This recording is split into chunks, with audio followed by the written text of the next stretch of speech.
이번에 살펴볼 종목은 펩트론입니다. 펩트론의 테마는 제약 바이오 비만 치료제, 코로나 치료제, 항암제, 표적 항암, 치매, 나파모스타트가 있습니다. 펩트론은 1997년 설립 이후 펩타이드 공학 및 약효지속화 기술을 바탕으로 약효지속성 의약품의 설계와 제조 기술 개발, 펩타이드의 합성 기술 개발과 신물질 발굴 등을 수행하고 있음. 주요 파이프라인은 크게 전립선암 치료제, 말단비대증 치료제, 2형 당뇨병 치료제, 퇴행성 신경질환 치료제 등으로 구분, 주사제 완제 생산 가능한 GMP 제조시설을 보유. 여기서 생산한 의약품으로 파킨슨병 임상시험 및 전립선암 치료제 생동시험을 진행 중임. 펩트론은 제약바이오 관련주로 분류가 됩니다. 종목 이름, 펩트론 테마, 제약바이오 비만 치료제, 코로나 치료제, 항암제, 표적 항암, 치매, 나파모스타트. 기업 개요 1997년 11월 생명공학 관련 첨단 기술 소재의 제조 및 약효지속성 의약품 연구개발 사업 등을 목적으로 설립되어 2015년 7월 코스닥 시장에 상장되었음. 2015년 11월 벤처 투자기업으로 확인받았으며 미백, 피부탄력 및 주름 개선 활성을 갖는 다이펩타이드 등 다수의 특허권을 보유하고 있음. 2016년 글로벌 제약사와 지속형 비만 당뇨 치료제 개발을 위한 기술평가 협약을 맺고 연구 진행 중이며 당뇨 치료제 및 파킨슨 치료의 임상 진행 중 제무 펩타이드 소재 매출이 축소된 가운데 전문의약품을 중심으로 한 제품 매출 감소와 CDMO 부문 매출 제거, 기술료 미발생에 따라 전년 동기 대비 매출 규모 축소. 높은 비용 구조를 가지고 있으나 경상개발비 감소와 원가 축소에 따라 영업손실폭은 전년 동기 대비 축소. 그러나 대규모 유형자산 처분 손실 발생 등으로 순손실폭은 확대. 비만 치료제 시장 성장에 따라 장기지속형 기술을 적용한 제품 개발로 경쟁력을 보유한 가운데 전문의약품 매출 회복으로 외형 성장을 통해 수익 개선될 듯. 제약바이오 관련주 펩트론의 주가 전망 및 차트 분석에 대한 개인적인 생각. 1. 투자지표 분석 2025.04.11 기준 KRX 장마감 펩트론의 시가총액은 3조 8,371억 원입니다. 시가총액은 기업가치로 기업이 가지고 있는 주식의 수 곱하기 현재 주가입니다. 펩트론의 시가총액 순위는 코스닥 10위입니다. 펩트론의 상장 주식 수는 2,329만 7,350주입니다. 펩트론의 액면가는 500원이고 매매 단위는 1주입니다. 펩트론의 PER은 NA배이고 동종업계 PER은 83.08배의 수치를 보여주고 있습니다.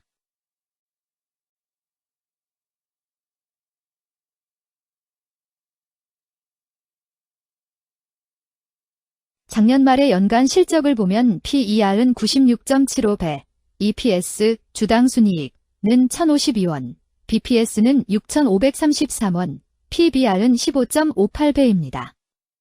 연도별 EPS는 2022년 12, 730원, 2023년 12, 772원, 증가율 5.753%, 2024년 12, 1,052원, 증가율 36.269%, 2025년 12, 0원, 증가율 0%입니다. 연도별 EPS 증가율이 25% 미만으로 캔 SLIM 투자에 적정하다고 보기 어렵습니다. 연도별 ROE는 2022년 12, 26.11%, 2023년 12, 35.69%, 2024년 12, 23.46%, 2025년 12, 0.0%입니다. 연도별 ROE가 17% 미만으로 캔 SLIM 투자에 적정하다고 보기 어렵습니다. PBR과 BPS는 각각 25.21배, 6,533원입니다.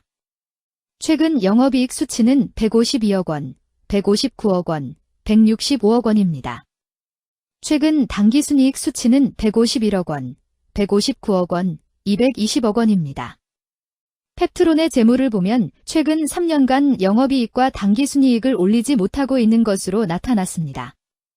이러한 재무 상황은 해당 종목이 현재 손실을 기록하고 있거나 안정된 이익을 창출하지 못하고 있다는 것을 시사합니다.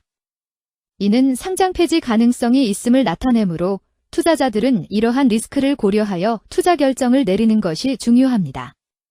최근 부채 비율은 11.33%이고 유보율은 1186.14%입니다. 100% 이하로 부채 비율이 상당히 낮은 편에 속하는 종목입니다. 유보율이 상당히 높은 편입니다. 2023년 결산 기준 업종별 재무 비율을 살펴보겠습니다. 팩트론은 의료용 물질 및 의약품 제조업에 해당하며 같은 업종에 180.0개의 종목이 있습니다. 1. 부채 비율 업종 평균 부채 비율이 65.59%이고 팩트론의 부채 비율이 45.31%로 업종 평균보다 낮습니다. 이는 기업이 보수적인 재무 정책을 유지했음을 나타냅니다. 이는 안정적인 재무 구조를 의미합니다. 낮은 부채 비율은 경제 변동성에 대한 내성이 높고 재무 리스크가 낮습니다. 이는 안정적인 수익을 기대할 수 있음을 시사합니다. 보수적이지만 안정적인 수익을 추구하는 투자자에게 적합한 기업입니다. 장기적으로 안정적 성과를 기대할 수 있습니다. 2. 총자산 증가율 업종 평균 총자산 증가율이 1.2%이고 팩트론의 총자산 증가율이 23.11%로 업종 평균보다 낮습니다. 이는 기업이 보수적인 자산 운용을 했음을 나타냅니다. 자산 증가율이 낮더라도 효율적으로 자산을 활용하고 있는지 확인해야 합니다. 안정적인 운영이 지속될 가능성이 큽니다. 안정적이고 보수적인 투자 성향을 가진 투자자에게 적합합니다. 안정적인 수익을 추구하는 전략에 부합합니다. 3. 매출액 증가율 업종 평균 매출액 증가율이 5.89%이고 팩트론의 매출액 증가율이 42.52%로 업종 평균보다 낮습니다. 이는 시장 점유율 감소나 경쟁력 저하를 의미할 수 있습니다. 매출 성장률을 개선하기 위해서는 새로운 성장 전략이 필요합니다. 매출 증가율이 낮은 기업은 시장에서 성장 잠재력이 크지 않아 성장주보다는 가치주로 분류될 가능성이 큽니다. 매출 증가율이 낮아 성장주로 분류되지 않지만 안정적인 수익을 내고 있고 현재 주가는 내재 가치보다 낮게 평가되어 있을 경우 저평가된 주식을 발굴하는 전략이 유효할 수 있습니다. 4. 순이익 증가율 업종 평균 순이익 증가율이 28.62%이고 팩트론의 순이익 증가율이 0.0%로 업종 평균보다 낮습니다. 이는 비용 증가나 수익성 악화를 나타낼 수 있습니다. 수익성을 개선하기 위한 구조조정이나 비용 절감 전략이 필요합니다. 단기적인 어려움이 있는 기업이라도 구조조정 등의 개선 가능성이 있다면 저평가된 상태에서 투자 기회를 모색할 수 있습니다. 5. 영업이익 증가율 업종 평균 영업이익 증가율이 11.36%이고 팩트론의 영업이익 증가율이 0.0%로 업종 평균보다 낮습니다. 이는 핵심 영업활동에서의 효율성 저하를 시사합니다. 영업이익 개선을 위해 전략적 변화가 필요합니다. 단기적으로는 도전이 있을 수 있지만 영업 구조를 개선할 가능성이 있다면 저가 매수 기회를 노릴 수 있습니다.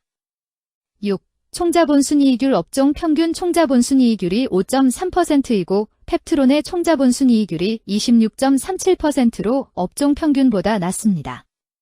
이는 자본 활용 효율성이 낮았음을 시사합니다.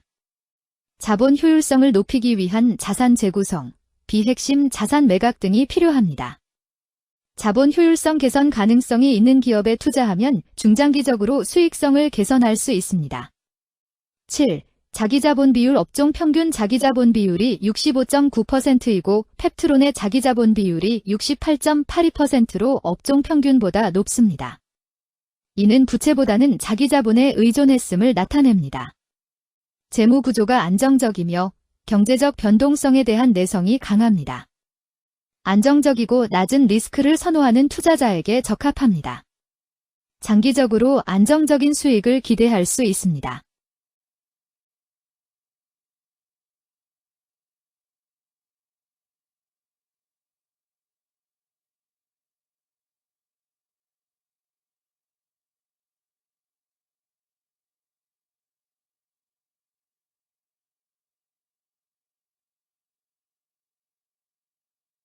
(2) 재무 분석 1. 손익계산서 분석 지난 실적 대비 영업이익이 감소하여 주가 상승이 어려워 보입니다. 2년 연속 영업적자인 기업으로 회사가 성장할 요인이 특별히 확인되지 않는 이상 투자 대상 종목으로 선정하기에는 적절하지 않습니다.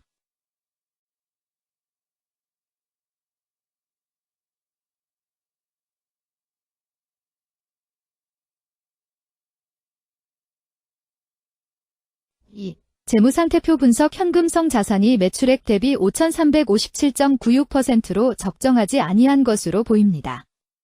전분기 대비 매출액 감소 결과 매출채권도 감소하였으나 매출액 감소 대비 매출채권 감소 비율이 낮아 매출채권 회수가 적정하지 아니한 것으로 보이고 채권 회수 미회수 시 판권비, 대손상각비 증가 요인으로 작용할 가능성이 높아집니다.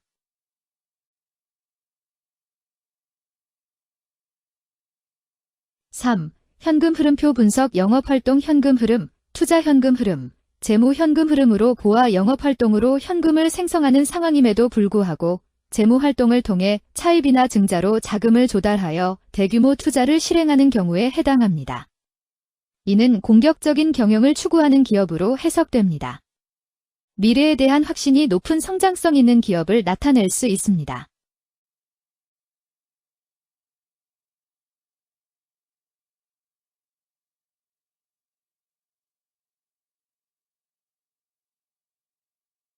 3.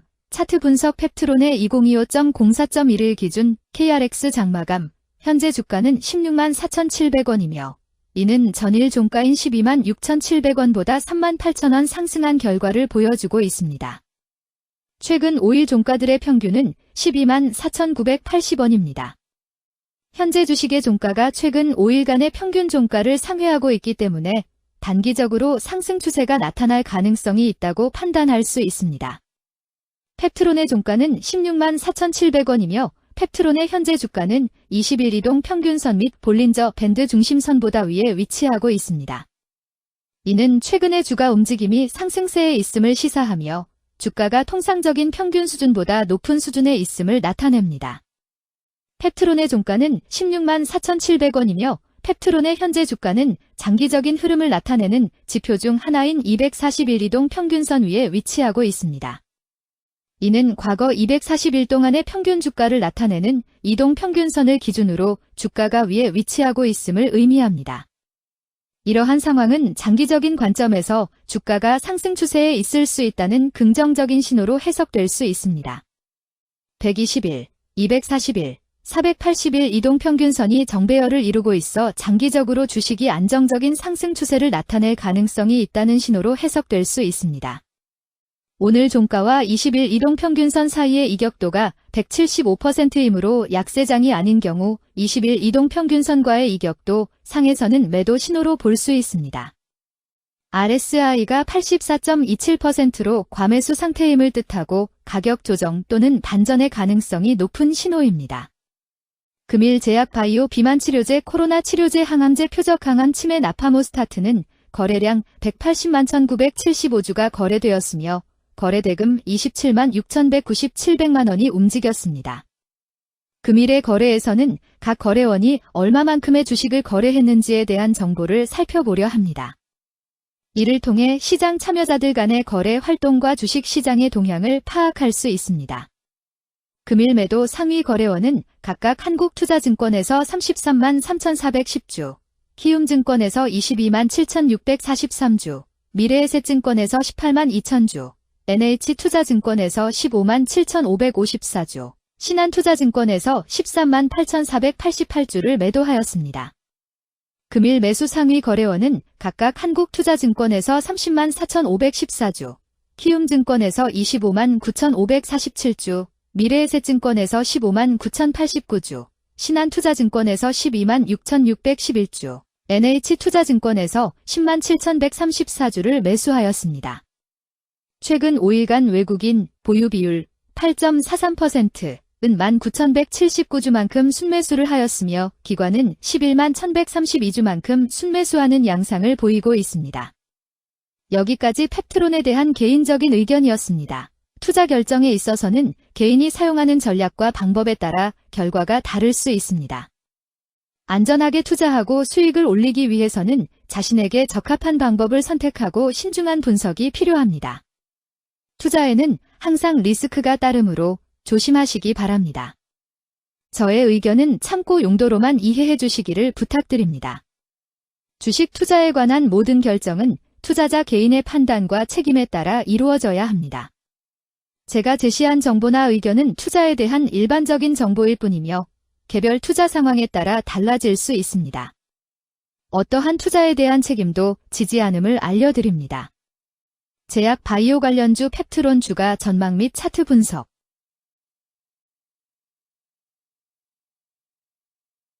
금일 2차전지 소재 부품 2차전지는 거래량 83만 2,285주가 거래되었으며 거래대금 8만 5,375백만 원이 움직였습니다. 금일의 거래에서는 각 거래원이 얼마만큼의 주식을 거래했는지에 대한 정보를 살펴보려 합니다. 이를 통해 시장 참여자들 간의 거래 활동과 주식 시장의 동향을 파악할 수 있습니다. 금일 매도 상위 거래원은 각각 한국투자증권에서 14만 9,279주, 골드만삭스에서 8만 3,447주, KB증권에서 7만 7,701주, 신한투자증권에서 7만 1,038주, 메리츠증권에서 5만 5,529주를 매도하였습니다. 금일 매수 상위 거래원은 각각 골드만삭스에서 12만 4,419주, 메리츠증권에서 8만 6,729주, 미래에셋증권에서 8만 5,663주, 신한투자증권에서 6만 6,611주, NH투자증권에서 6만 5,102주를 매수하였습니다. 최근 5일간 외국인 보유 비율 10.65%은 9만 1,972주만큼 순매수를 하였으며 기관은 39만 3,558주만큼 순매수하는 양상을 보이고 있습니다. 여기까지 에코프로비엠에 대한 개인적인 의견이었습니다. 투자 결정에 있어서는 개인이 사용하는 전략과 방법에 따라 결과가 다를 수 있습니다. 안전하게 투자하고 수익을 올리기 위해서는 자신에게 적합한 방법을 선택하고 신중한 분석이 필요합니다. 투자에는 항상 리스크가 따르므로 조심하시기 바랍니다. 저의 의견은 참고 용도로만 이해해 주시기를 부탁드립니다. 주식 투자에 관한 모든 결정은 투자자 개인의 판단과 책임에 따라 이루어져야 합니다. 제가 제시한 정보나 의견은 투자에 대한 일반적인 정보일 뿐이며 개별 투자 상황에 따라 달라질 수 있습니다. 어떠한 투자에 대한 책임도 지지 않음을 알려드립니다. 2차전지 소재 부품 관련주 에코프로비엠 주가 전망 및 차트 분석.